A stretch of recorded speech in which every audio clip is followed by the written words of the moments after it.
পঞ্চকারে হাদির মৃত্যুর বিচার দাবিতে বিক্ষোভ মিছিলে লাঠিচার্জ।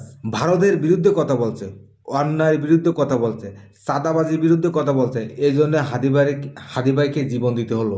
আমিও চাই হাদিভাই বিচার এই বাংলার জমিনে হোক, কিন্তু হাদিভাইয়ের বিচার দাবিতে বিক্ষোভ মিছিলে লাঠিচার্জ দেখার পরে সেনাবাহিনী লাঠিচার্জ করলো। আমার খুব খারাপ লাগলো। পরে হলো না, সেনাবাহিনী এই কাজ কেন করতে লাগলে, মাথা তো গরম হয়ে গেল।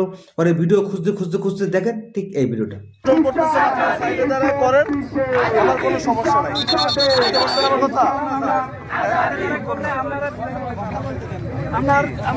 সেনাবাহিনী বলতেছে এখন আছি, আপনারা আছেন, আপনারা আমাদের দাবি হলো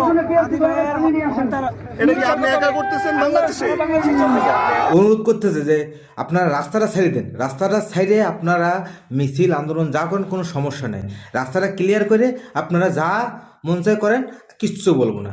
যখন সরি নাই তখন লাঠিচার্জ করেছে।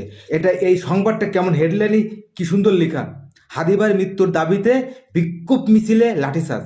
এটা দেখার পর জনগণ কি মাথা গরম হয়ে যাবে না? কিন্তু আমরা তো হাদিভাইয়ের বিচার চাই, আমিও চাই হাদিভাইয়ের বিচারে বাংলার জমিনও হোক, কারণ হাদিভাই এটা আমাদের শিখাই দিয়ে গেছে।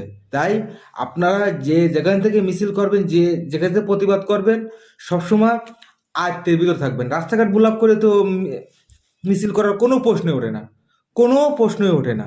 হাদিভাইয়ের বিচার এই বাংলার জমিনে হবে, কারণ হাদিভাই আমাদের শিখাই দিয়ে গেছে সত্যি কথা কিভাবে বলতে হয়। হাদিভাই আমাদের শিখাই দিয়ে গেছে অন্যায়ের বিরুদ্ধে কিভাবে রুখে দাঁড়াতে হয়।